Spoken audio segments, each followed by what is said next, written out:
की प्यारी राजधानी लागे, महारानी लागे, मन मीठो मीठो सरयू जी को पानी लागे, सीताराम जी की प्यारी राजधानी लागे, राजधानी लागे, मन मीठो मीठो सरयू जी को पानी लागे, मन मीठो मीठो सरयू जी को पानी लागे। अरे धन्य कौशल्या धन्य के कई धन्य सुमित्रा मैया, धन्य कौशल्या धन्य के कई धन्य सुमित्रा मैया, धन्य भूप दशरथ जी आंगन खेलत चारों भैया, राजा राम की रसीली गुड़ धानी लागे, राजधानी लागे, मन मीठो मीठो सरयू जी को पानी लागे, सीताराम जी की प्यारी राजधानी लागे, महारानी लागे, मन मीठो मीठो सरयू जी को पानी लागे। आज देश भावुक है।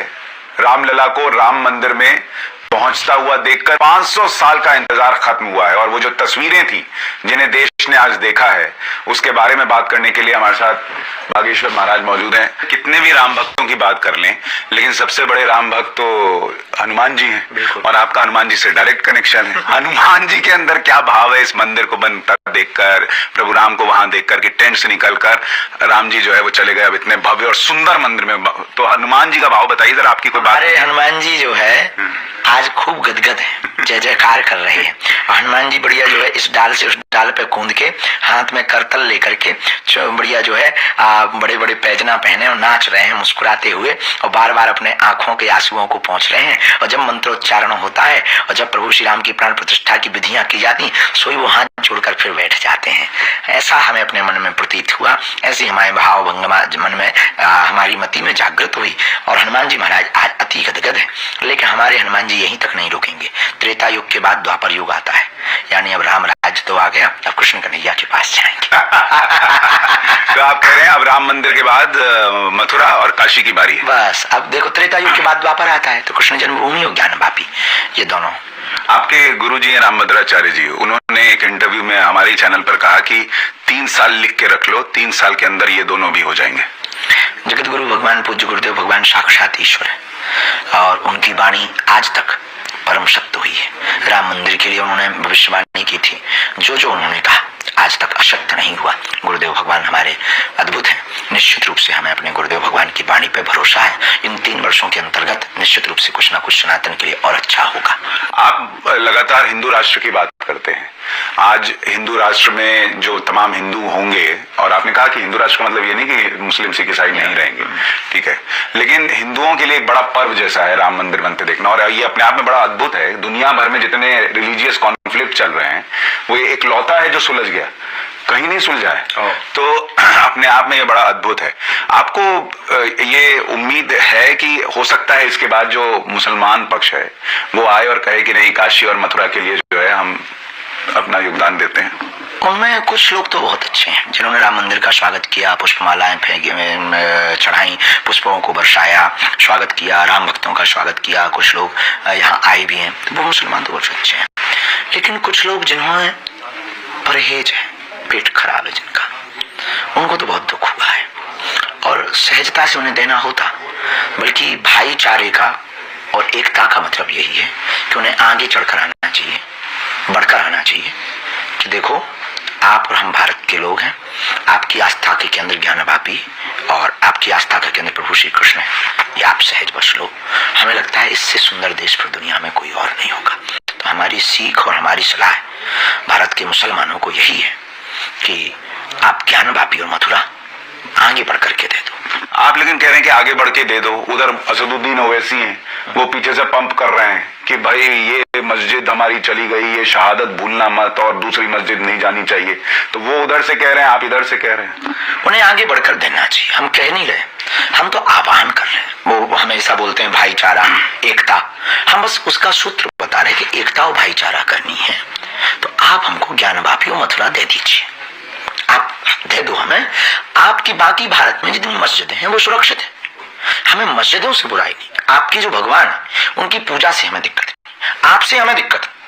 हमारे सनातन धर्म की आस्था पर ठेस न पहुंचे, हमारे सनातनी हिंदुओं की आस्था पर ठेस न पहुंचे, हमें सिर्फ इससे दिक्कत है। और चाहे वो तुम्हारी कौम का हो, चाहे वो सनातनी हिंदुओं में से कोई हो।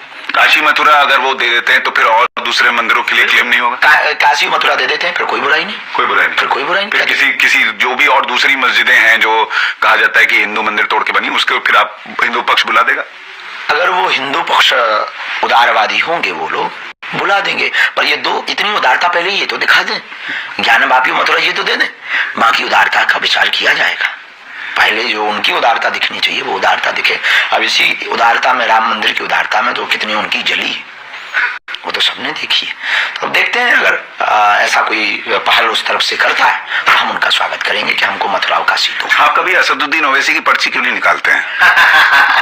भैया क्या बताएं, जो है हम पात्र की अर्जी लगाते हैं, सुपात्र की। वो सुपात्र नहीं आएंगे दरबार में, सुपात्र है, हमें उनसे कोई बुराई नहीं, हम मानवतावादी हैं, हमारा सबसे हित है, उन्हें आना चाहिए, हम अर्जी लगाएंगे, पर्ची निकालेंगे, जो जो उनके कांड होंगे हम बताने को तैयार हैं। लेकिन वो ओवैसी आएंगे तो आप उनसे भी जय श्री राम बुलवाएंगे बेझिझक। जरूरी नहीं कि आप बोलो, हम धर्म परिवर्तन नहीं कराते, लेकिन हम जो बताएंगे वो सुनना पड़ेगा। अच्छा, मुझे ये भी बताइए कि ये जो राम मंदिर बना, जिसकी तस्वीरें आज लोग जिसने भी देखी हैं वो कह रहा है कि मतलब गजब ही बन गया है, और रामलला की जो मूर्ति है, ये राम मंदिर और रामलला की मूर्ति, आपने जो परिकल्पना की थी कि अगर कभी राम मंदिर बने, रामलला हो, क्या ये वैसी है? ऐसा लग रहा है आपको? हमारी परिकल्पना में तो ठाकुर जी वैसे ही है, और हम राम मंदिर भव्य दिव्य थे उनकी परिकल्पना थी। विग्रह पर तो लला के स्वरूप था, लेकिन यहाँ दोनों विग्रह भी हैं। एक अभी जो विग्रह बना सरकार की मूर्ति बनी वो, और पुराने वाले श्री रघुनाथ राघव जो वो तो है ही है। तो भव्य और दिव्य राम मंदिर की हमारी प्रमुख परिकल्पना थी कि टेंट से प्रभु मंदिर में कब पहुंचेंगे, वो पूरा हो गया। और यहाँ आपके बजरंगबली का भी एक बड़ा प्रसिद्ध मंदिर है, हनुमानगढ़ी, अयोध्या के राजा। आपको अब नेक्स्ट उनकी उम्मीद है कि वो मंदिर भी भव्य बने? वो पहले से ही भव्य है, ऊंचे स्थान पर है, वहाँ कोई विवाद नहीं है, भगवान की बड़ी कृपा, और यहाँ के पहरेदार हैं, तो निश्चित रूप से आगे बनेगा वो भी। जिन लोगों को बहुत कष्ट हुआ इस पूरे कार्यक्रम को लेकर, अब आज तो जितना कष्ट करना था, शादी विवाह में जैसे नाराज फूफा होते हैं, फूफा बनो मामा बनो जो बनो, शादी तो हो गई, होती ही है हर घर में, लेकिन आपको लगता है वो हिंदू सेंटिमेंट नहीं समझ पाए, या उनको इसका नुकसान होगा, पॉलिटिकल नुकसान होगा? राजनीति का तो पता नहीं, पर ईश्वर की कृपा से उनको नुकसान जरूर होगा, क्योंकि राम काज रुकता नहीं, काम काज रुकता है, राम काज कभी रुकता नहीं। राम काज रुका भी नहीं, हो गया, अब आगे राम काज जो होगा वो भी, जो रुका है वो भी होगा। इसलिए जो है हम एक ही प्रार्थना उनको करना चाहेंगे कि अब नाराज फूफा जितने भी हैं वो राम जी के दर्शन कर जाएं, सो बैलेंस हो जाएगा। लेकिन अगर नहीं करते, नाराज बने नहीं, सरकार तो बैठे ही है, प्रभु तो विराजमान हो ही गए, रामलला तो विराजमान हो ही गए, आगे कृष्ण जन्मभूमि में और नाराज हो जाए। तो 2024 में आपको लग रहा है कि इस राम मंदिर के बनने के बाद जो पब्लिक का मैंडेट होगा वो और स्ट्रांग होगा, जनादेश और प्रखर आएगा? जनादेश लीडर और लीडर के संकल्पों पर निर्णय करता है।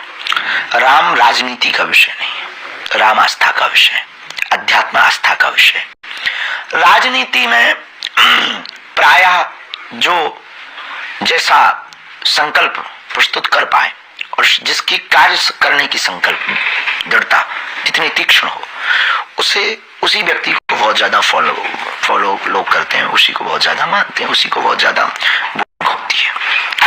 तो 2024 के चुनाव पर हम ज्यादा कुछ तो नहीं कहेंगे, पर इतना कहेंगे कि 2024 के चुनाव में निश्चित रूप से लोगों के मनोभाव में ये सारी चीजें होंगी, अध्यात्म होगा, स्पिरिचुअलिटी होगी, सनातन होगा। आप 2024 में आप बोलेंगे नहीं मुझे पता है, लेकिन मैं फिर भी पत्रकार हूं तो पूछना मेरा काम है, आप देख रहे मोदी जी को वापस आते हुए? राजनीति पर हम कोई टिप्पणी नहीं करते, पर भगवान जय जय करें सबकी, यही हम मंगल प्रार्थना करते। नरेंद्र मोदी को आपने ये जो 11 दिन का उन्होंने अनुष्ठान किया, वो जो भाई एक तो था कि वो आते और मंदिर के कार्यक्रम में शामिल होते चले जाते, उनको किसी ने बोला तो नहीं था कि आप 2 टाइम सिर्फ नारियल पानी पी के रहिए, कुछ मत खाइए, फल भी मत खाइए। लगातार वो दौरे करते रहे, मंदिर गए, उन्होंने अलग अलग भाषाओं में रामायण सुनी, सब कुछ किया, जमीन पर सोए, ठंड में, इतनी ठंड है वहां दिल्ली में, जमीन पर चादर बिछा के सोते थे। ये सब जो भाव है, ये आपको लगता है कि लोग कहते हैं चुनाव के लिए मंदिर का उद्घाटन कर रहे हैं, ये सब की तो जरूरत थी नहीं? आपको लगता है नरेंद्र मोदी का जो ये हिंदुत्व है, हिंदूवादी पक्ष है, यही उनको कनेक्ट करता है हिंदुओं से, और हिंदुत्व के लिए वो काम कर पाते हैं? देखो, सेवक हैं वो वर्तमान में समूचे भारत के, जननायक भी हैं, यहाँ के प्रधानमंत्री के पद पर भी हैं। एक प्रधान जनसेवक जब इस प्रकार का संकल्प लेता है तो प्रजा भावुक रूप से, निश्चित रूप से उसको मानती है। और ये संकल्प कट्टर सनातनी होने के हैं, वो अपने धर्म को मान रहे, लेकिन किसी धर्म का वो अपमान नहीं कर। ये अद्भुत बात, वो अपने सनातनी परंपरा को प्रत्येक वैदिक अनुष्ठान के पूर्व में शुद्धि होनी चाहिए, विचार शुद्धि, तन शुद्धि, मन शुद्धि, और वो तीनों पे कार्य कर रहे। तो हम तो नहीं मानेंगे कि ये प्रोपोगंडा है।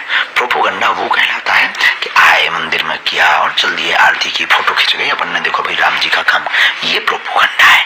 लेकिन वास्तविक कोई नियम विधि से चल रहा, वास्तविक कोई पद्धति का अनुसरण कर रहा, तो निश्चित रूप से वह अध्यात्म को भी समझता, कर्मकांड को भी समझते, वेदोक्त पद्धति को भी समझते हैं, और वह भगवान की भावना को भी समझते हैं। भक्त की भावना क्या होनी चाहिए भगवान के प्रति। तो निश्चित रूप से यह माननीय प्रधानमंत्री जी का सराहनीय कदम है, और हमने उनको अनुष्ठान की पूर्ति के लिए साधुवाद भी कहा, धन्यवाद भी कहा कि हमारी तरफ से साधुवाद, और भगवान करे कि आपका अनुष्ठान निर्विघ्न संपन्न हो। यहाँ से आपको लगता है राम राज्य की बात होने लगी। अब लोग जो है ना, पहले इसमें बहुत सारे विघ्न हुए कि फलाना आदमी नहीं आ रहे हैं, मंदिर जो है वो 3 किलोमीटर दूर बन रहा है बाबरी मस्जिद से, फिर ये कहा गया कि मंदिर पूरा नहीं बना है, और फिर भी जो है वो प्राण प्रतिष्ठा, और ये सब प्रयास हुए लेकिन कार्यक्रम हो गया। लेकिन आपको लगता है कि अब इसके बाद एक प्रश्न उठेगा कि कहीं भी कोई घटना हो जाए, महंगाई बढ़ जाए, फलाना हो जाए, ढिमकाना हो जाए, तो लोग कहेंगे तुम्हारा राम मंदिर बन गया, राम राज्य तो नहीं आया। उन लोगों को आपका क्या जवाब है? देखिए, राम राज्य का मतलब है सब में एकता, राम राज्य का मतलब है आध्यात्मिक उन्नति, राम राज्य का मतलब है जातिवाद का जहर शून्य हो जाए, राम राज्य का मतलब है सब में अखंडता का भाव, ध्येय संकल्पित होने लगे। राम राज्य का मतलब है आपस की बुराइयां दूर हो जाए, पर रावण कभी नहीं मानेगा। लेकिन राम जी अपने रघुनाथ जी विराजमान हो गए, हमें राम राज्य दिखाई पड़ रहा है कि राम राज्य का प्रथम स्टेप प्रारंभ हो गया।